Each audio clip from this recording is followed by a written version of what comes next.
Hello people, how are we? And welcome back to season 2 of the KEGS podcast. It's been a bit of a break, but I've been on a huge journey in Bali and I've grown so much as a person. I've learned so much about myself and about life and about spirituality and about the mind and everything. Like, it's been incredible. So I feel like season 2 is definitely going to go down the route of sort of spirituality, mindset, growth, travel, things like that there, all the good stuff, you know. But welcome back. Today's guest is my good friend Orla Swan, otherwise known as the Health Hun, and I met Orla in Bali, and I'm very, very, very excited for you to hear this conversation because this girl right here is probably one of the most intelligent people that I'm friends with. She knows her shit, and I have learned so much from her alone from this podcast, and being her friend as well helps too. But I feel like we could have spoke for about 4 hours, but we crammed it into an hour session, so you'll definitely get some value from us, like 100%. But we touched on sort of things like going out of your comfort zone, taking risks, fighting the fear and doing it anyway, spirituality and doing the work on yourself, and figuring out who you are as a person, as well as she really is passionate about health and your gut health and your mental and physical and spiritual health as well. So she sort of gives you advice on things that you could be doing to sort of improve your own health and your own well-being. I'm also very excited to say that the sponsor of this episode is From the Brave Way by Sinead Haggerty, and I'm really excited to be working with this brand because I really wanted to get a brand or a company to work with that really aligns with me and the message that I'm trying to get across. Do you know what I mean? So I reached out to Sinead and she was very excited to work with me, so fucking buzzed about it. So for anyone who doesn't know, the Brave Way is a 21-day guided meditation journey, and it just brings you on a journey to go past the subconscious mind and find out who you truly are as a person. So for me with meditation, I always really struggled to try and get into it, and I always seen so many people talking about it online, like how beneficial it is, how much it can change your life, how it can help you grow into a better person. And I just tried so many times to get into it, and I really struggled because I didn't know where to look. I didn't know what to do. I was looking up on YouTube and I was like, you know what?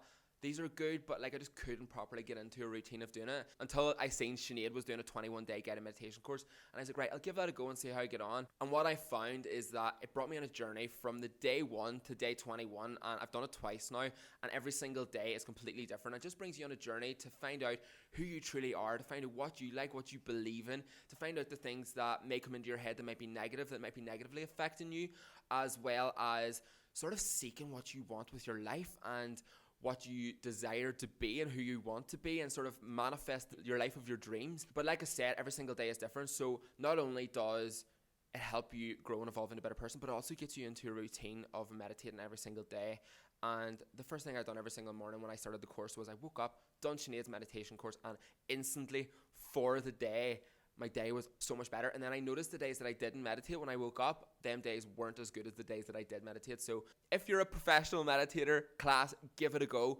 If it's your first time ever meditating, you don't know what to do, but you hear so many good things about meditating, this is your course. You need to do it. You need to try it. Give it a go. If you love it, you love it. If you don't, I'll be pretty surprised. So if you want to get your hands on the Brave Way meditation course, which I highly suggest you do, I've actually got a 10% discount code, which I will share with you now. So all you have to do is go on the website. I will put it in the description, and put in code KEGS10, and that will get you 10% off the course.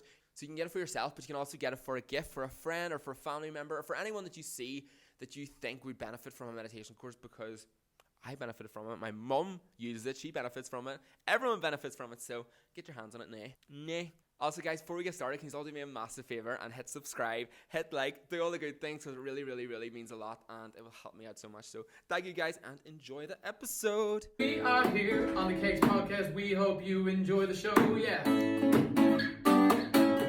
Let's roll, bitches. Let's do it. So, hello and welcome back to the second season of the KEGS podcast. I had a nice 5 weeks break. I thought it was 2 months break, but I'm back in action. I've learned a lot in Bali. I've grown as a person. I've filled this brain full of knowledge. So I'm very excited for season 2. I've got some very exciting guests coming on, and I'm very excited for very substantial conversations that I'm going to learn from. And hopefully you guys take something from it too. So today's guest is my good friend Orla, otherwise known as the Health Hun. Orla, what's the crack? Good, how are you? I think we need to breathe for a minute. Yeah, I know, 100%. I literally, because I haven't done this in so long, I feel like I'm a bit nervous. I'm like, oh. But once you get in the flow of it, then you'll be sweet. But yeah, Orla, how are you? What's the crack? I'm good. I'm sweating because, you know, Bali life, you're just literally dripping sweat all the time, and now we're in aircon and it's trying to calm myself a little bit more. But yeah, I was just in here earlier on recording my own podcast, so I'm feeling hyped up today. Buzzing. The sun is back out. The sun is back. So honestly, see the weather, I don't understand how, but the weather honestly makes your mood change. Like my energy for the past 2 days has been so heavy because the weather's been shit. Yeah. and now I'm just like ooshed, ready to go. So yeah. So Orla, tell us a bit about yourself for those who don't know. So I'll introduce Orla from my perspective. So I met Orla when I first came to Bali, and we actually lived together for a month or so. And this gal's a legend. So explain yourself. Thank you. You were hyping me up so much on Instagram last night. I was like, oh my God, can't cope. No joke. I was literally on my story and I was like, she's so intelligent, she's self-aware, she's emotionally aware, she's helped me come through so much shit, and I've learned a lot from her. So I'm like, you guys will learn something too. So yeah, we've bonded definitely. 100%. Yeah. I am a nutritionist / health coach. I specialise working with relationship with food, disordered eating, IBS and gut health, and then hormones and PCOS and PMS and all that good stuff as well.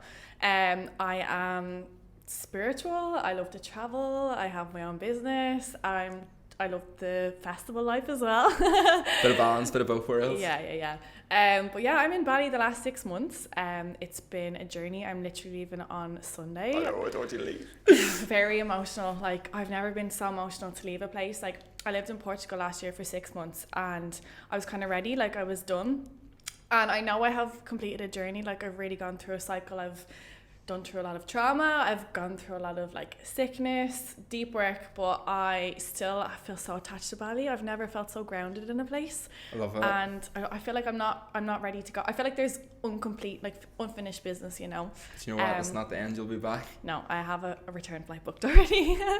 And I've met the best people, and like we have had such good conversations, like such deep conversations, and I feel like I've always kind of needed that people I've met along the way. Not all people, don't want to disregard some amazing people I've met, but they haven't had deeper conversations, and I always felt there was something wrong with me, that I was always needing something more than surface level, talking about the weather, talking about other people, whereas I think people here talk about visions and what they want to do, create change in the world, and yeah, I think just really vibe with Bali. That's one thing I have noticed about Bali, to be fair. It's that the conversations you're having with your friends, well, most people are like very substantial. I feel like a lot of people here are very self-aware and sort of woke, and they're also on this sort of self-growth, personal development, becoming the best version of themselves journey too. So I feel like when you have these conversations, you always like learn something from each other. And I think actually it was you who started me into these conversations, to be fair, because we were living together, and then we started going deeper and deeper, and I was like, I actually love these conversations because I'm growing whilst having them. So now I have it with as many people as I possibly can that are sort of look at you glow, baby, glow. glowing. So you actually started, obviously you grew up in Ireland. Where was Ireland from? Dublin. Up the dubs. And did you blue. Sporting the team, I was about to say definitely not trunk colours, a bit of everything here. But so you grew up in Dublin, and did you live there your whole life? Yeah, I lived in Dublin my whole life. Even went to college in Dublin, and it wasn't until like literally last year, 2021, that I moved. I would have done traveling, but more so kind of holidays. I never got to do the J1. I never got to do Australia for many different reasons. So Portugal last year, I reached peak fuck this during lockdown. I actually just couldn't cope anymore, so I was gonna move out in Ireland or else move country. You weren't allowed to leave the country at that point in time, and I risked the $2,000 fine. It was like, get me out of here. So I lived in Portugal for 6 months, and it was just the best decision I could have ever made. Like, so much fear doing it. Like, so much fear, because I was like, how am I going to cope? I just started my own business. I just quit my job. How do I know that I'm actually going to be able to afford rent? How do I know I'll make friends because there's a lockdown and people are meant to be talking to each other and all this kind of shit? But literally, once I got there, it was the best decision I'd ever made, and 100%. I haven't stopped. That's what I'm always saying. It's like going out of your comfort zone and taking the risk and going actually after what you actually want. Always pays off. Always, 100%. So what job did you do before you obviously started the Health HUN? I worked in a biopharmaceutical company. So I would have done, like Pfizer and all them kind of companies. It wasn't Pfizer, but it was another company. Like, I don't even know how to describe my job. I had multiple different jobs because I never really could understand what it was that I wanted to do. I never felt I fit in. I always kind of wanted to lead. I always felt like I was kind of a generalist, but never actually able to be amazing at one specific thing. And while I was good at the jobs that I was doing, I never felt that they fulfilled me. And I started a blog then. I started a blog when I was in college. I was procrastinating one day, as I always fucking do. I've learned to honour my procrastination though, because I used to be like, oh my god, you lazy bitch, get your shit together. But now I have I know, but like, look what comes out of it. You're so much more creative when you're procrastinating, so just let yourself be. That's what I'm telling myself. But I started the blog first. Eventually went on to develop an Instagram page and then started to do a nutrition course. So my original degree is science, and even while I was doing my science degree, I knew that it just wasn't for me. Like I love the human body. I'm kind of obsessed with it. I'm obsessed with understanding like what's going on in our body and our mind and our nervous system and everything. But half the course was engineering and like creating, manufacturing drugs, and kind of focused on the cure side of medicine rather than the prevention. And I'm team prevention. Obviously that has its role, but I'm more so like obsessed with like how people can just help themselves feel better day to day, move out of surviving, feel like they're actually thriving, and support their health. It doesn't have to be complicated. You don't have to be reliant on medication. So once I kind of realized that that was what that company was all about, that just wasn't for me. So I started up my business during lockdown, and I was working 2 jobs at the same time, burnt out to fuck, like, oh my god, emotionally so bad. It took me like 3 months of an emotional come down after I quit my job. It wasn't good. But so I quit my job when I was only earning €400 off the business, and it was so scary because I was even behind like a good paying salary, your VHI covered, your pension, all this kind of shiny shit that just didn't feel right for me, and everyone around me thought I was crazy. Some of my good close friends really supported me and were like, no, this lights you the fuck up, you need to go after Love that so much. Yeah. It's all about who you surround yourself with, isn't it? I know. There was obviously some negativity, but I suppose at the end of the day, it's not people like personally attacking me or not believing in me or whatever. It's just them trying to protect me, or them having a closed mind and not seeing what I can see, and obviously not seeing what I have manifested and created and where I am today. So yeah, it was worth it. You're absolutely smashing it now. So see the idea of sort of the health fund, did you have that in your complete vision, right, this is what I'm going to do, or did you sort of be like, I'm going to start this blog and see where it takes me? Did you like, was it sort of step by step, or were you like, right, I'm going to think of the big picture? No, it was literally step by step, like following my intuition nudge by nudge. It was like, okay, I just felt like writing a blog post one day, and I was like, who the fuck am I to write a blog post? I was like, I'm not a blogger, like I can't write a blog post. And I did it, and it took off, and a lot of people like agreed with it, and it was really good. Then I wrote a few more. Then eventually I went on to create the Instagram page, and again, it wasn't really when like influencing and blogging was big. It was kind of like people separated the bloggers or the influencers from normal people, whereas now I think it's such more of an open space where anyone has an interest, they can talk about anything that they want. 100%. And I even got stick off people for starting it, being like, you think you're a blogger now, all this kind of shit. So started the Instagram page, and I started doing a nutrition course in the background, still not even aware that I was going to become a nutritionist, because my idea was like, that wasn't a good job to go for, that wasn't a well-paying job, that wasn't a secure career path, and they weren't my own beliefs, that was someone else's beliefs that have been conditioned in me from childhood, like my parents, just what I've grown up with. Because I'm smart, people would be like, you need to be doing this and this, like you should be going for this in the point system, you should be going for this course and this salary bracket and all this kind of shit. But like, I got to a point where at the age of 24 that I was so fucking unhappy. I was really successful in what I was doing. I was getting rapid promotions just out of college, and like people would say to me like, you don't understand that you don't really get these promotions this early on, like you need to keep going and all this kind of shit. But like, I was so unhappy, and I just realized that that's not important to me, money and all that kind of stuff. What lit me up was helping people from a place where I suppose my own journey helped them kind of transform and help them. I suppose what I started off doing was like helping people from the situation that I was once in, and maybe it was like me trying to fix people and trying to project and all that kind of stuff, but now it's come to a place where I've separated myself from it, and it's just really, well, I haven't separated from myself, it's literally my life, but yeah. I'm still helping people, but it's not from a projection place, if that makes sense. Yeah, 100%. I absolutely love that. I love how you found out what lights you up at like 24. That's young to find out that sort of thing as well. So you talk about like limiting beliefs and sort of manifesting and all that there sort of stuff. Were you always the sort of spirituality, but were you always sort of spiritual, or when did that sort of come about? No, not at all. So I do you know what, I kind of had like nudges of it, but again, I cared too much about what people thought. Like I literally, anything in my environment, I absorbed it so much, and I had to make sure that I fit into these boxes. Like, so my own beliefs was something that I wouldn't openly talk about for fear of like rejection, or from like I wouldn't get approval or validation. Like I wasn't really in touch with myself, you know, that kind of way. But last year, you follow the Manifestation Babe, don't you? Yeah. So the Manifestation Babe did a 1-year experiment where she decided to release doubt and release skepticism and just give it a bash and see what happened. So I decided to do that last year, and my life fucking changed, and now I'm a spiritual little bitch. I love that so much. No, honestly, spirituality, if someone actually asked on the questions on Instagram, I was like, do you think spirituality links with your health? What's your views on that? Absolutely, 100%. Yeah. I think from a science background and from being in like the science community, people think they're separate, and they're absolutely not. Like your nervous system controls everything, okay? Your mental health and your physical health are connected. So you might feel hopeless, lost, feel like you've got no purpose in life, feel like the world is a really bad place, things are happening to you instead of happening for you, and people might go about life with like those beliefs and that kind of day-to-day perspective, right? If you look into spirituality, you can start to connect more with people, connect more with yourself, view the world in a different perspective, believe in a bit of magic, believe that things are happening to give you opportunities to grow. And I think that can help your mental health, that can help lower stress, that can help you feel gratitude, that can help you just become a better version of yourself, and that has a massive impact on your gut health, your physical health, your hormones, everything, and people don't realise the impact that it has.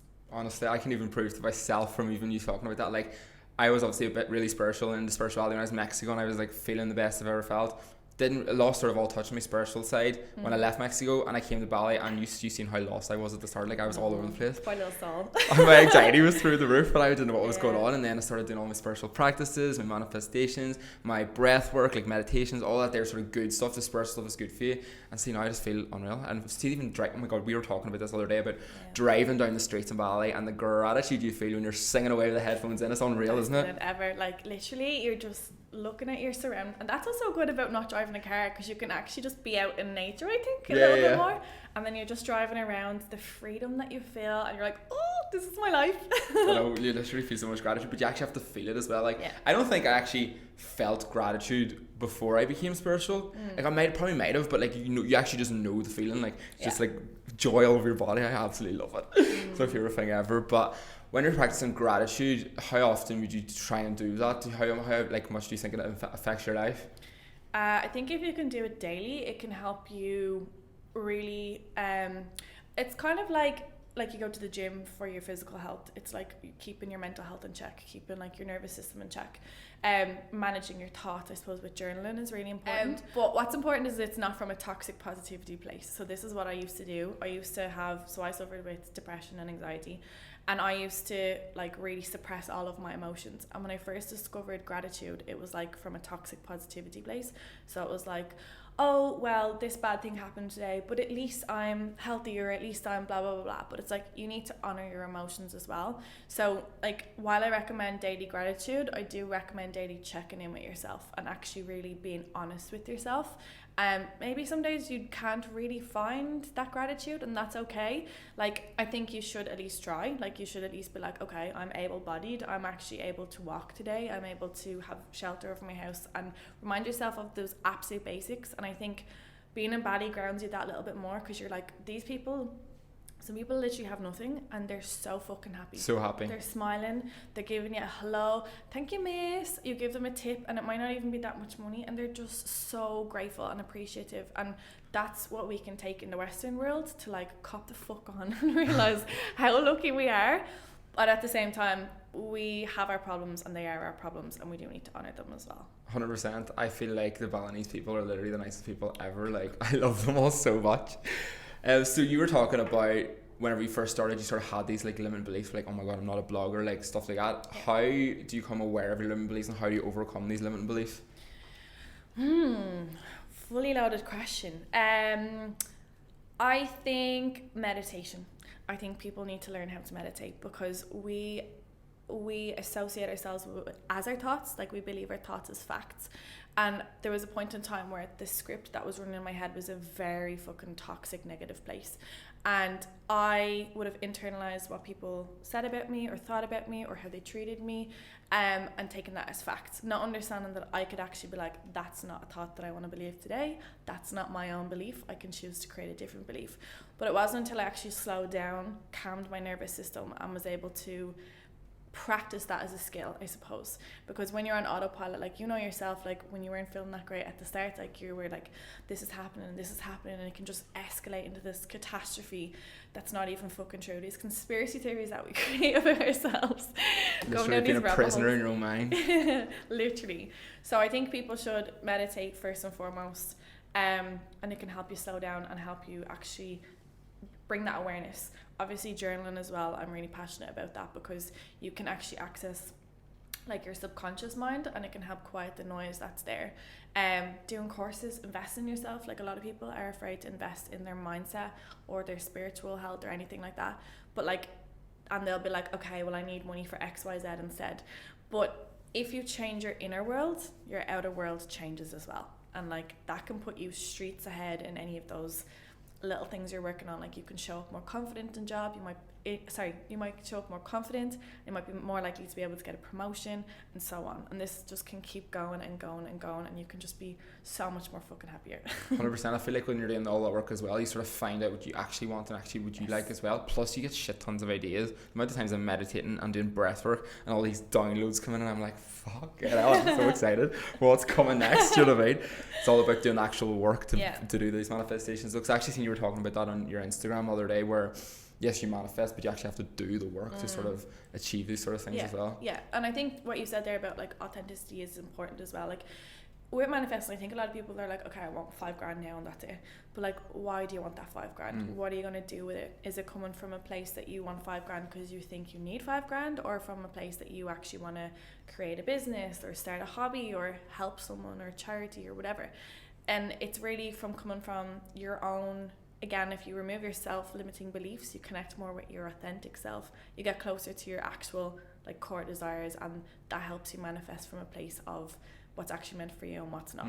So I suppose you attract what you embody as well, right? If you want love, you have to embody self-love. If you want a promotion, you need to like work on developing yourself so that you can actually achieve that promotion. Your manager is not going to sit down one day and be like, you deserve a fucking raise, off you go. It's like, okay, I've seen the hard work that you've been putting in, I've seen the effort that you've been making, I can notice that, and then the opportunity comes your way. So I also think it's important that people.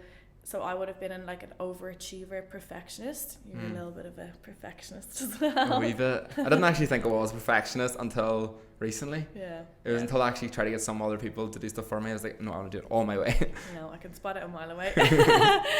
But I suppose like that, you find it difficult to give work away so people can't help you. So you can't attract opportunities or things that might come into your world. You might be so closed off to it as well. So that's really important, that you do find that balance between like giving and receiving as well. And see, whenever you were talking about you need to find your why, whenever you were starting this sort of the health and journey, what was your why? Like, what was your reasons that you were like, this is why I want to do it? It's like a serious, deep passion, like fire in my belly for changing the world, basically. Love that. No, I'm not even joking. It's like the most passionate thing it's the thing that I'm most passionate about. Because like I have been there myself, like really rock bottom with like my hormones, my gut health, my body dysmorphia, eating disorders, anxiety, depression, everything.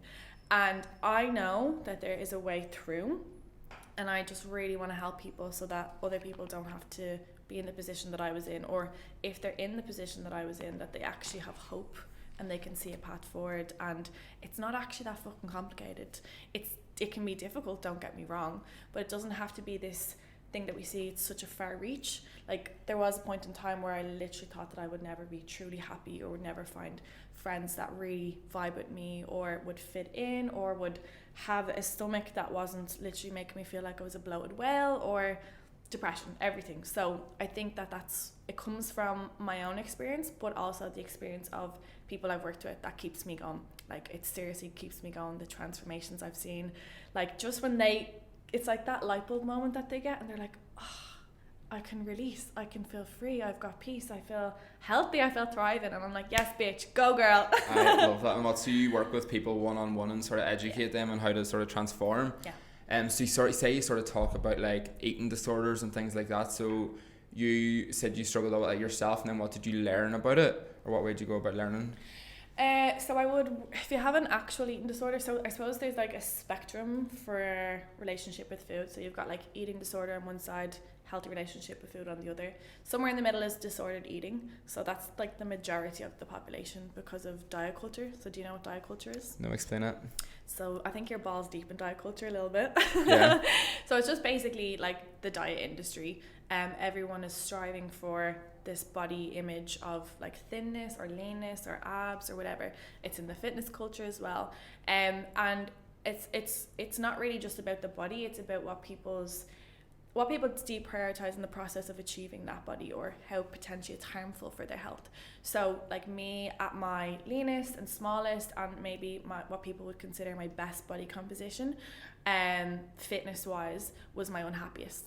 So I did an 8-week challenge. So I would have had like a big journey with eating disorders. Like I would have been bulimic, I would have been anorexic, even though I had weight on me. So that's what people think anorexic is, just when you're like so like underweight, but it's just the concept of starving yourself, I suppose. So what's it? Anorexic, bulimic, binge eating disorder. Orthorexia is like a big one that people might not notice. It's the obsession with health and clean eating and calorie counting and stuff. So I was fucking consumed for years, like so really, like as the method of control, because I felt out of control of my life. But when I did that challenge, that was like the peak of it, or like the rock bottom, to be honest, because I thought that this was going to be the last thing that I was doing. I'd get abs, I'd get the body, I'd get the social approval, and I'd feel so much better. I felt at my lowest. Putting your happiness in a destination is not the right thing to do. Yes, literally, that was the breakthrough that I had in that moment, and I was like, holy fucking God. So that is, I've been through that journey myself, so I am very much passionate about helping people understand that that's obviously creating awareness about it, and like advocating for like a healthy relationship with food, but then obviously working with people as well. So so it's terrible. I worked through it myself, okay, but I think that was my journey, obviously for a reason, to get me to where I am today, to understand it from like maybe a purpose perspective or a spiritual journey or whatever. But you shouldn't try to do it yourself. You can literally fast track it so much better if you work with a professional. Like even if it's just disordered eating, a lot of people think that you need to have an eating disorder to get support from a nutritionist. Like if you have disordered eating and you're consumed by calories and over-exercising or guilt or shame about your body, that's something that is affecting your day-to-day. That's something that's affecting your relationships, your mental health, like when we're talking about confidence and being happy. That is something that people probably don't deem as being that bad to get support with, but like you deserve happiness, you deserve to live a good life, you deserve healing. So that's why I do recommend that people work with a professional like myself. 100%. And you touched on binge eating, so I want to talk a bit about that, because I feel like I might suffer from binge eating sometimes too. Yeah. So what would you sort of say binge eating would be, or why do people do it? So there would be like the difference between a binge eating disorder and binge eating, like the habit of like overeating. So if you think about it, like everyone experiences anxiety, but an anxiety disorder is very different. So binging can be something that can come, so I like to think of it as 3 things: environmental, physiological, and psychological. So environmental might literally be like you're working in an office, or you pass a bakery every day and you can smell the donuts, or you're in the office and someone brought a Toblerone back from their holidays, and you're like consumed by the thoughts of that, or you're maybe trying to restrict. So you might be like, okay, I'm only going to let myself have one. And you're like, okay, now maybe I'll have one more. And you're like, okay, no, that's it. And then before you know it, it escalates and you've had like seven triangles of the Toblerone, or like multiple donuts or whatever. Physiological can be based on hunger. A lot of people are under eating. Like, I can't stress it enough. Majority of people are under eating, and we are so what can happen is you'll restrict yourself during the day and you'll under eat as a way to bank calories or save or whatever. Then it comes to the evening time and you might be ravenous and you might binge eat, or you might be like, okay, I've restricted all day, I deserve a treat. So that can feed into the psychological then, which is based on your thoughts, based on the language that you use. So you're very much into like, okay, is that good for you every day? Yeah, that's what I literally asked, is that good or bad? And she's like, there's no such thing as good or bad food, KEGS. So yeah, context is important in nutrition. Like if you think about it, right, if you're on a desert island and you were going to starve, would you pick a Big Mac meal with a full Coke, big fries, maybe even throw in an ice cream sundae or a chicken Caesar salad. Probably Big Mac. Exactly. Because context, that's the good thing for you in that situation. So people think that food is classified as good when it's good for your physical health. What about your emotional and your mental health? Like, you are absolutely able to enjoy chocolate without guilt. That guilt that you're associating because you're calling it a bad thing makes you feel bad, and that's going to impact your mental health as well. So we need to like marry the two and bring them together, because that's what your health is all about. It's holistic. It's not just one separate from the other. Yeah, 100%. I feel like I've definitely struggled with binge eating in the past, but I think because recently I've been so focused on like my health and my fitness, I've been a lot more like aware of what I eat and stuff like that. But yesterday the weather was shit and I was feeling a bit shit, and my housemate had a few brownies in the kitchen and I sort of scoffed my face. And then I was laying in bed last night, I was like, for fuck's sake, why did I fucking eat those brownies? Didn't need to eat them. But like, that's okay as well. Like, it is okay to eat emotionally every so often, right? This is what I say to clients. It's okay. Like, I had a brownie yesterday. I've had a shit few days as well because the weather, stress, everything. And I was like, fuck, I'm gonna get a brownie, because there was a toffee popcorn brownie with ice cream, and I was like, that is calling my name. And that you could consider that potentially emotional eating, but you have other tools for coping with emotions, whereas other people don't. They'll either suppress their emotions with food, or they will like try to ease anxiety with food as well, because they don't know how to meditate, they don't know how to talk to people, they don't know how to journal, you know. So there's multiple tools in your toolbox, and it's okay to have something that eases that every so often, that makes you feel good. Like, your other tool is going for a walk, and that makes you feel good. There's nothing wrong with that. But you're classing eating the brownie as something wrong because of the language or the perspective that you have about that, you know? And just showing a bit of compassion for yourself as well, I think. Trying to do that a lot more recently too. So you were talking about like eating disorders and binge eating and stuff like that, and then that sort of, do you think that's sort of like addictive personalities? Big time. Yeah. So to do with your nervous system, so we've been talking about that a lot recently with like trauma and with your nervous system, and how a lot of people are in fight or flight. So fight or flight is when you are running from danger, and it's based on your perception. So nowadays we're lucky enough, majority of us are in shelter, we have got safety, we've got food, we've got water, all that good stuff. There obviously is other things that happen in homes, abuse and all that kind of stuff, but say the average person, their version of danger could be that they don't have enough time, that they have a shitty boss that they're dealing with, that they have got social anxiety, that their body dysmorphia or something wrong with their body image. That's them constantly living in fear, okay? And when you're living in fear, you do things out of survival, okay? You operate from a point of survival. And then you create these habits that are adaptive or maladaptive. So an adaptive habit would be something that would serve you, like you meditate to regulate your nervous system, bringing yourself back down, therapy, whatever. Or even just going for a walk, or even just checking in with yourself. Oh my God, you know what I done yesterday? And I was like, this was actually unreal. It was the freezing ice bath in the gym. Yeah. I was like, oh my God, I did not realise how really good, so good they were. Yeah. I was a bit scared going in, but after I was like, that's why cold showers are really good for you. I got into a good habit of doing them here, and you've just reminded me I forgot to do them recently. But maladaptive behaviors would be ones that are addictive behaviors, okay? But like, when we have habits and when we have behaviors, we think in our subconscious that they're serving us, okay? So take emotional eating, for example. You feel good when you eat a brownie, yeah. So say someone who has a binge eating disorder, it's like an addictive behavior. They feel good when they do that. So it's their body, even though consciously they might be like, I need to stop doing this because I'm gaining weight, or because it's consuming my life, or whatever, it's ruining social occasions, they still subconsciously have a belief that that's something that is serving them and beneficial for them. So that's where deep work is important. That's where like really like breath work, like therapy, like working with a coach, someone who can challenge you and really help you through that, can actually point out like your blind spots that you can't see. But unfortunately other people do have like I suppose worse maladaptive behaviors, like drug addiction, gambling, sex addiction, all that kind of stuff.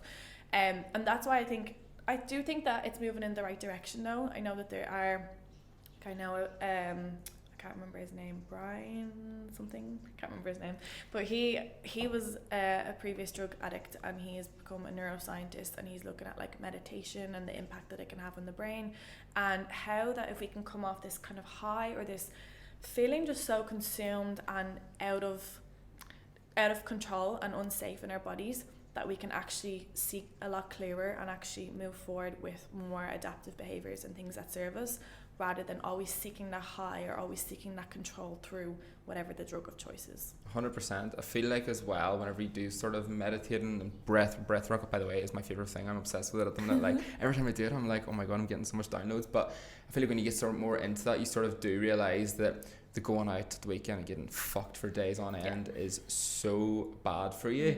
And I'm now on this vibe where I don't really want to go out and party all the time, but I don't get my friends. she loves a wee party, to be fair. It's all about balance, though, you're enjoying yourself, do you know what I mean? And so you've started doing breath work out here as well, haven't you? Yeah. And how was your experience? At first didn't like it. I for some reason have a thing with my breathing when it gets kind of like out of control. It freaks me out.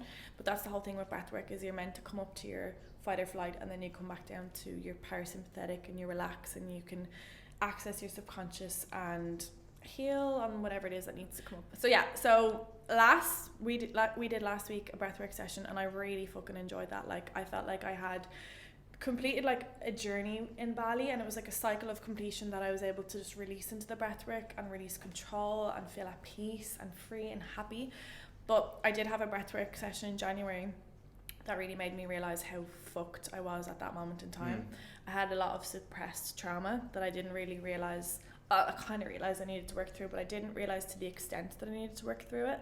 I fainted just before the breathwork class. So again, with your nervous system, we can like dissociate. If you go into like your freeze response, our body can shut down. And I was fainting quite regularly because I was getting overwhelmed. It might have been like the gym situation where like my blood pressure was increased and I just kept going. So that freaked me out because I was like, okay, I was used to this happening in the gym. What the fuck is going on here? I'm meant to be doing spiritual things, like relaxing here. And I fucking bawled in that breathwork session. There was a woman beside me and she was screaming, crying, like God love her. She was going through something. So I think that set me off a bit. But like I felt so just like stuck that I was like, my inner child kind of came through a little bit. And inner child is something that I've only kind of really touched on in the last few months. But I think it's so powerful and important that you can realize how you're projecting shit that happened to you from when you're younger. And it doesn't need to be like extreme trauma. So like we've got big capital T trauma and we've got smaller trauma, or whatever fuck way I said that. Basically you've got like the big ones, which is like rape, war, witnessing a murder, all that kind of stuff. And then you've got other ones which could be like neglect, emotionally unavailable parents. It could be like smaller things, bullying in school and stuff like that can really have an impact on your life. So everyone can have their own version of trauma, and it's based on their perception as well. So we might both experience the exact same thing happening right now, and because of your nervous system, the state that you're in today, or because of your past, you might react to that a lot more severely than me, say. So that's where we need to move away from like I suppose the model has been on classifying the trauma as severe, but now it should move towards the person and understanding how they classify it as severe or not, regardless of what the experience was. And then coming back to like the likes of breathwork and stuff like that, they can work through that themselves. Obviously not one modality is going to help you. So like I did breathwork, I did therapy, I did some fucking crazy session with like womb healing, all this kind of stuff that I wasn't really prepared for. But it's really about, again, like the toolbox, expanding what you look through and really finding what works for you, because you might do breathwork and absolutely love it, and I didn't like it until I did the one last week. I was kind of afraid to do it, to be honest, because of my previous experiences. But obviously being open-minded, giving it a chance, but then not being afraid to explore different things as well.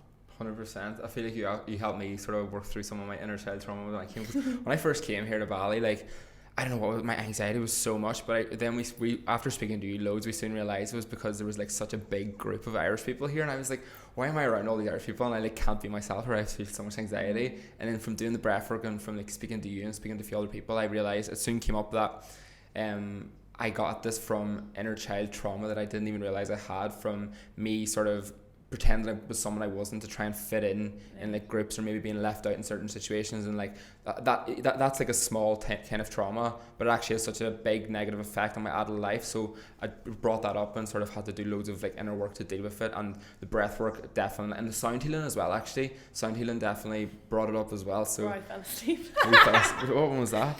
The sound Oh healing. no, that was a different sound healing. Oh, Mine okay. was the vibrations one, and the pyramids did she. Yes. So I actually met my 18-year-old version of myself, and like we sort of healed a lot of that issues. And I was like, oh my god, I was crying my eyes out, and literally haven't cried, and I can't even remember the last time I cried. And that weekend I cried like about every session it was class. But it just shows like we all have these sort of traumas, and they might not be like massive traumas, but they do have like a negative effect in your life that has been giving me anxiety, which I didn't even realize. So but it can be blocking you from living a happy life as well. And but you know what, like it's fucking hard. It's hard to do that work. Like you're crying, you're emotional, and we can want to suppress it because it's difficult. Like we don't intentionally go into situations because we know that they're going to be harmful. We actually avoid pain. Like I think we make choices to avoid pain and to feel pleasure. So like to hear like the deep work, and for someone to be like, that's just not for me, that's too much, that's intense. And also to hear, I suppose if anyone hasn't experienced this stuff before, to hear your experience of it might be like, okay, that's just not going to happen. And you might go into it with these misconceptions or whatever, but we all need to experience these things for ourselves to actually feel into them and believe them, and to get the benefits from them, obviously. Like your version of breathwork or of the sound healing is very different from like mine, and that's okay. And that's the thing as well, is don't go into these with the expectations that you're going to meet your inner child and you're going to suddenly be healed. Like you might not be at the stage where you're ready for that. 100%. There might be other steps that you need to take before that, you know. I agree with the no expectations thing as well, because whenever I first started doing all these like spiritual things, maybe the first time I'd done it was absolutely amazing, and then the second time I go in and do it, because I have an expectation of it being like the same way the first time was, I have a horrible experience and feel like anxiety and negative emotions rather than actually taking something from it. So you always have to go in with no expectations at all and just sort of be open and not resistant to it. Absolutely. You have to, like, being resistant is a massive thing as well. Like sort of your ego will come in hard because your ego doesn't want to do this because it's hard work and like it might affect you negatively. But once you sort of release the ego and be like, fuck off, let's see what happens, let's do it, you know what I mean? So one thing I see you talking about on your Instagram all the time is contraception, and that's something I obviously don't know anything about. I'm a gay man, I don't know anything about contraception, I don't need to know anything about contraception, but that's something that you seem to be passionate about. Do you want to sort of give us a bit of an insight as to why you're so like intrigued and sort of contraceptive? I suppose there is, in the medical system, we're going here, are we? Basically in the medical system, so that was my first blog post, was that I was so sick of the medical system that you go into the doctor's office and it's like, okay, take this and this and off you go. There's nothing else that you can do from a holistic standpoint, and that's what I'm really passionate about. Like obviously there is a place for medication every so often, but it shouldn't be the only thing that you're offered, and that's what I really want to. That's what I have a vision of, helping people understand that health doesn't stop at medication. And to be honest, it should be the last resort, because there's so much shit that you can do from a preventative perspective and from a holistic perspective. But so from my own experience, when I went to the doctor, I had IBS constipation predominant, so irritable bowel syndrome for anyone that doesn't know. I was just handed a laxative prescription. Off you pop, that's it. And that fucked me up. So that was literally, obviously because I had an eating disorder at the time, that was like, hi bulimia, here's your fucking way to control your eating disorder. But even for the normal person, like that's not the only way that you can help yourself. You can help yourself with fiber, looking at your sleep, your stress, your hydration, certain supplements, and really looking at everything from, again, a holistic standpoint. Whereas the doctor would be like, take this, probably won't really help you, but it's all I can offer you. Contraceptive pill as well. I've got PCOS, which is polycystic ovarian syndrome, so it affects your hormones and your metabolism as well. I was offered the hormonal contraceptive pill. Again, this is something that might help. So they essentially mask the problem. They might like kind of lower your symptoms slightly, or with the pill it just shuts off your hormones altogether. But it doesn't actually fix the root cause. It doesn't actually look at your whole lifestyle, your whole diet, everything. So that's what I'm really passionate about, because I just obviously realized that these things weren't working for me. They were fucking me up even more. So I was like, there has to be a way out, and that was where my obsession comes from, that like I always want to know why, I always want to keep going until I find the root of what it is. So that's why I am passionate about helping women like really regulating their cycles without the pill, helping them understand that you can actually use natural contraception from the way that your cycle works. So we've got a menstrual cycle, obviously, and then you've got stage of your cycle where you have ovulation, which is where you can get pregnant, and essentially there's a 5-day window before that where you can actually the sperm will survive for up to 5 days. So within that 5-day window and your 24-hour window that you ovulate, so that's 6 days of the month, you can get pregnant. And when you actually tune into that on a monthly basis and track that, that's your contraception. But doctors are, I don't even know where to fucking start with what their reason is for, but one of the reasons was actually, which is a really disturbing conversation, is that a doctor told a client that I was working with basically that because of the abortion law has been passed now, that there's too many abortions happening, so they want to get everyone on contraception. How fucked up is that? So fucked up. Now I know that's not all doctors, but for that to even be a belief in one doctor's eyes, I'm like, what? How are these practicing? Like, it really fucking grinds my gears. But also not understanding that some hormonal contraceptives don't suit women. It really fucks with their mental health, for physical health. You're meant to experience the fluctuations of your hormones throughout the month. Your estrogen makes you feel confident, strong, sexy, out there. Your progesterone can make you feel like soothed and kind of suppress any sort of, or ease any sort of anxiety. But in the absence of those, you can actually feel low. And that can happen if you've got hormone imbalances or just being on the hormonal contraceptive, because they say it's the same hormones as that you make in your body, but it's not. So that again can affect people's mental health and body dysmorphia and all that kind of stuff. So that obviously is an interest of mine, of helping people get to this place where they feel better. But a lot of them will go and express their interest to the doctor express their problems to the doctor and tell them, this isn't suiting my body, I don't want to be on it, I want to really work on my hormones from the root, it's not actually helping me. And they'll be like, okay, well, it's better than getting pregnant, isn't it? Or they'll gaslight them and be like, just suck it up. Or they'll tell them it's the only option they have, and it's fucking not. It's not the only option. Fucking not. And it really fucking pisses me off, because there's so much you can do for your hormones, so much you can do for your health, and you can learn to regulate your cycle and track your cycle naturally. So yeah, obviously I'm very passionate about this subject, because it's just getting to a point where I'm like, can people start reporting their doctors, because they have a duty of care and they're gaslighting people. They're just disregarding them, making them feel like shit, and that might stop a woman from getting help the next time, or might make her think that that's just the life that she has to live, when it's not. There's so much they can do. So yeah.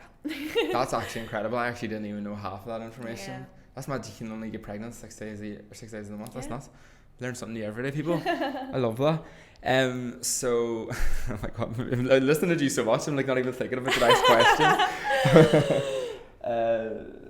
So you were talking about feeling sexy, feeling good. I've noticed in Bali you've been doing loads of different exercises where you're doing like pole dancing, you make stripper, and loads of other stuff. So talks about all the different sports you've been trying and where you've sort of been putting yourself in your comfort zone and trying these new things. Yeah, so I would have, again, like when I had eating disorders, I would have been obsessed with the gym, resistance training. It's really good for PCOS. Like, it is like top tip for anyone who has PCOS. It's brilliant for your insulin resistance and obviously confidence and building strength. But I think I got to a point where I was fed up with it. Like, I was just a bit like, ugh, don't get me wrong, I love training and I love feeling strong, but I just wanted to try new things in Bali. Like, that's the thing about Bali, you can be so active here, almost too active sometimes, because you're like, I'm fucked. So I saw the girls were doing pole, and some of the girls were doing like regular dance class, and I was like, do you know what, I'm gonna fucking give it a shot. And hated it on my first day, like absolutely hated it, because my ego got in the way so much. I was like, I'm not good at this, comparing myself to the other girls, I'm not sexy, I'm awkward, I'm all this kind of shit. And I was like, no, I'm gonna show up, I'm gonna give it a try. And I fucking loved it. And like 2 months later, like the shit that I could do around that pole, I was like, oh my god, look at me go. And it just builds that confidence, but also releases your ego. And again, like stepping out of your comfort zone, releasing the self-judgment, and just really giving something a go. It just really helped me, and I actually miss it so much. I've taken a break because I'm leaving, but I really do miss it. I miss that feeling of just dancing to music, just switching off and being free. That's like we went to like static dance, remember, on the Sunday. Oh my Yeah. god, it's so much fun when you're first there, because everyone's just sort of dancing, you're completely sober, the ego takes over and you're afraid of people judging you, and you're just sort of moving, you're not really proper enjoying yourself. But see, once you shake off the ego and start doing almost weird dancing, not giving a fuck, that was when you feel unreal. And honestly, you feel so good for the rest of the day because you're just like free, more or less. And I think that's a thing that people can take home. Like, I don't know if it's just being here in Bali. Obviously, I don't want to paint everyone with the same brush, but I think at home people are afraid to go out without a drink, and they feel like you've been out quite a lot without drinking, and that's amazing. I love it. And we went out on Monday night, and I literally had 2 drinks that night. Friday did the same, and I was just out to dance. I was just out to listen to the music and just move my body. And that's something that we have like such a social conditioning about, like, look at that weirdo, like, what are they doing, who does she think she is? And that's what was going through my mind doing the poll, and like even recording myself. I was like, no, can't put that up on Instagram. But I think it really is about, again, like, this is what you understand about your limits and beliefs. Really, it comes back to that as well, doesn't it? Of trying new experiences, of pushing yourself out of your comfort zone. You can actually see what the voice is saying in your brain at that moment in time, and then you can choose to think a different thought. But I'm also doing my time. Fucking love it. And I think that really helps me balance my training. So I'm doing like the masculine and the feminine kind of as well. And the release that you get from Muay Thai, oh my fucking god, I love it. At the start as well, because I did kickboxing when I was younger, just for like a year and a half or 2 years, and I thought that I was going to be great at it, but I wasn't. I was really bad at it. So I got my ego in the way, obviously, and I was just like, why can't I do the techniques? Why can't I be strong? Whatever. But again, as time goes on, you get that little bit better at it, and you get more confident in yourself. But everyone has to start somewhere. You do have to be okay and humble yourself for being a beginner. Yeah, 100%. It's really intimidating going to first. I've only been twice. Both times I felt kind of intimidated, and my ego has probably put me off going again. Yeah. But I do need to go back because you always do feel amazing afterwards. But I just need to push myself out of my comfort zone again because I'm just a wee bit scared to go. But I'll be fine. So to wrap it up, I'm going to do like sort of like a quick fire round. You don't have to do quick answers, but it's not that hard. Okay. So we'll go with what direction do you sort of see the health con going? Like, what is your like biggest goal? I want to create courses. I want to I've realized that I can only have a certain amount of energy and capacity for people. So I want to create courses so I can reach more people. I do see the direction of, I'm still kind of figuring out what the fuck I'm doing, but I do see the direction of it moving more towards the trauma side of things, the neuroscience, psychology. But it doesn't mean that the stuff I'm doing right now is disregarded, but really developing myself that little bit further, because what I see is, I'm focusing on the nutrition, I'm focusing on the hormones, digestion, but there's always that little bit more that people can bring themselves to. Like the work that I've done here over the last 3 months has really put me like streets ahead of the person that I was last year. And that helps my hormones, that helps my physical health across the board. So I want to basically marry that and bring it all together. Amazing. That's a sick answer. So obviously this isn't written down, but it just came to my head. You've got a masterclass coming up. Yes. Do you want to talk a wee bit of that? Yeah, so on the 18th of May, I have a masterclass on digestion. So I'm not sure when this is going out, but it'll be re-recorded anyways. I'm going to start doing masterclasses basically to help people understand, so they can self-develop basically, but have the fucking facts, not the bullshit. So like a lot of people will be like to me, how do you heal your gut? And I just really want to remove the marketing and the bullshit from it and help people understand from a scientific perspective, but then also like a practical perspective. So help you understand the gut-brain connection, because it's connected. Help you understand nutrition, fiber, any digestive issues that you have as well. And just feel more at peace and more like, I think that's the problem is with your health. When it's the unknown, you just feel so out of control and you're like, oh my god, someone help me. So yeah, that's what that's all about. Love that. I'm going to tune in 100%. So what is your favourite thing about living in Bali? Oh god, it's a hard question, isn't it? Yeah, or one of them, a few of them. Three. Okay, I'll pick 3. Yeah, go. My bike, driving on my bike with my headphones, like the best feeling ever. That's what I wrote so I do 3 gratitudes every morning, and that was my first one this morning because I felt so nice driving to the coffee shop. I was like, my bike. I know. Grateful for my bike. Literally driving here, I was just like, oh, life is so good. Second up. The people, absolutely the people.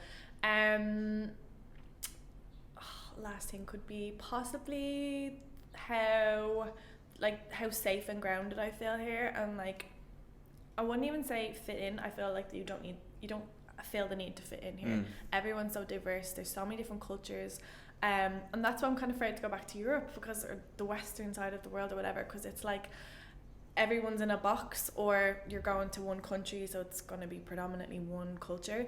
And I just love how we all appreciate everyone's different and authentic here, and you can do the spiritual things on the weekend, you can go on the set on the weekend, but everyone is welcome. Like our friendship group here, like sometimes we do women's circles or men's circles, sometimes we go off to Peggy Goo, and it's just, yeah, I just feel like I belong here. I love it. And someone asked, what is your favourite spiritual thing that you've done in Bali? Oh God, that's so hard to answer.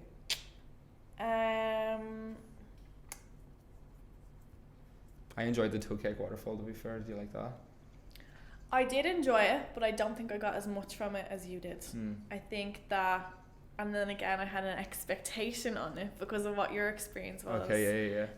You and the girls, I basically was like, okay, I'm gonna have some magical breakthrough, because he had this magical breakthrough. Okay. I can't even think. Did you do the active consciousness meditation? No, I never got to do it. No, do you want to do it today? No, it's not today. It is today. No, I was meant to do it on Tuesday, but never happened. What have I done? Reiki, the somatic breathing. With Flo? Flo, yeah. She's incredible. I done it yesterday. Do you know what? I wouldn't say things were my favourite. I'd say the things that I am grateful for that happened would have been the breathwork, where I realised how fucked in the head I was at that moment in time, and the I suppose, what would I call it, a womb energy trauma kind of healing thing that I did. Obviously they were not enjoyable experiences, but they really helped me become the person I am today. So I needed them at that moment in time. So maybe that, and from an enjoyable perspective, my Reiki, obviously. I love that. I love how you are aware that the things that you like were difficult for you. Like, I always feel like whenever you go through really dark times or shit times, you always grow from that experience, and I'm sort of like looking back at my own life as well, and I am grateful for the shit times that I've had, because it's made me into the person that I am today, 100%. 100%, yeah. So if you could live anywhere in the world right now, apart from Bali, obviously, where would it be? Apart from Bali? Oh God, I don't know. I think maybe Mexico, given your experience of Tulum. I think it's going to be like another version of Bali. I do feel called to go there, and I do feel like I'm going to Should we go? Yeah. I want to go back again, like next year. I'm obsessed with that place. It's amazing. Yeah, I haven't experienced it, and I definitely feel like there's a spiritual journey awaiting me there, so maybe there. Very nice. And name something that you love about yourself. Where to start? One thing I actually love about you is how you're so self-aware, and like, whenever I was talking to you about like your job or something the other day, you were like, yeah, I am good at it. And I was like, I fucking love it. I love how you know that you're good at it. Do you know what I mean? Well, I don't always believe in myself. I do have those doubts.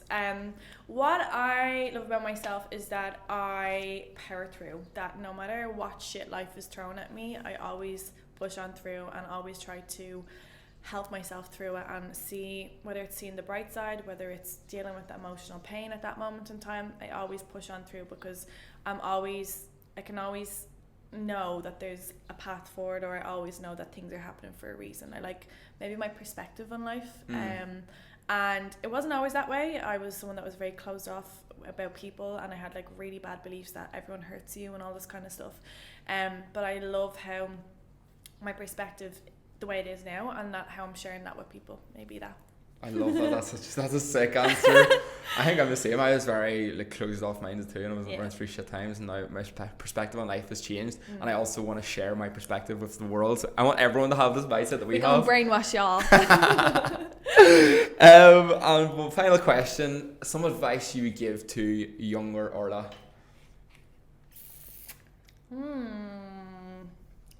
Stop giving a fuck about what other people think about you. It gets better. Like, and don't get me wrong, like, I'm not perfect. All the shit that I've spoken about today, every so often, like, I have that like version of myself that will crop up where I have some doubts, or someone's not treating me great and I might not be aware of it straight away or whatever. But at the time, I gave way too much of a fuck about what people thought about me. And even when I mentioned about, like, in January, kind of the first 3 months in Bali here, I did care a lot about what people thought about me. I was trying to fit in too much. I was trying to, I suppose because I felt like Bali was the place that I always felt myself, that I wanted to be there, and I was meeting like-minded people. I was like clinging on to like attachment, I suppose. So I, like that cropped up again. Whereas now I'm kind of just like, when you are fully yourself and you're fully authentic, you attract the right people. Like your vibe attracts your tribe. 100%. Like literally, like I've met all of yous, and I wouldn't have met them if I was trying to be a version of myself that I wasn't. And similar with you, like I wouldn't be pals with you if you were this other person that you were trying to be, because we can appreciate, like we can see through the bullshit, like and we can see like parts of each other that we actually want to be friends with and we want to communicate and connect with, you know, that kind of 100%. Yeah, I love that answer. And I think it's the same with everyone though. I think as well, when you go to new places as well, don't get me wrong, like we're saying now that we don't give a fuck what people think, like blah blah blah, but you go through waves. Like I know for a fact I'll go through a stage again in my life where I'm really like care what people think and stuff too. It just changes in your environment and how you're feeling and everything. It's just about trying to maintain the high vibes so that you just don't really give a shit, you know what I mean? Yeah, I'm afraid when I leave Bali now what's going to happen, because we do Reiki with Flo, shout out to Flo. She said that I'm actually so grounded here that I'm probably attached to Bali, and I'm like, oh fuck. Oh shit. So I'll know that I changed my environment, because it comes back to your nervous system again. Changing your environment helps or makes you feel unsafe or uncertain, and we like familiarity and like control and all that shit. So I'm gonna try do meditation every fucking day and try breathe through it and just understand that change is good. Like I'm obviously going on this next chapter of my life for a reason, and all will be good. Amazing, absolutely love it. Well, thank you very much for coming on. I honestly could talk to you for hours. Like I have so much more I want to ask, and I'm like, we're running out of time. We've booked the studio only for an hour and we're like 59 minutes here, so thanks for coming on. We did good. It's a very great chat. enjoyable. So to finish off, where can we find you on Instagram or social media? Yeah, so only Instagram at the moment. You can find me at the Health HUN, and then I have a website linked to my bio and stuff. You can find more information there, and I'll have a podcast coming soon as well. So if you want to hear me chat to it a little bit more, that'll be in the next few weeks as well. I will 100% be tuning into that podcast. I've learned so much from this one. I'm like, oh my god, I want to learn more. So yeah, thanks guys. Bye. So thank you so much for listening to that episode, guys, and thank you, Orla, for coming on. I really hope you took something from it, because I know I definitely got a lot of value from that conversation, and I just wish you all knew Orla like I did, because she is filled with knowledge. Like, it's honestly incredible what goes on in that woman's brain. But yeah, I'm so excited for you to see next week's episode with Siobhan O'Hagan, who is a fitness influencer, and she also is a woman of knowledge. So don't forget to subscribe if you don't want to miss out on any of that. And also, don't forget, you can get 10% off the Brave Way meditation course for yourself or for a friend using code KEGS10 at the checkout. So you don't want to miss out on it, guys. So go ahead. But yeah, thank you all. Have a fabulous week, and I love you lots. Mwah.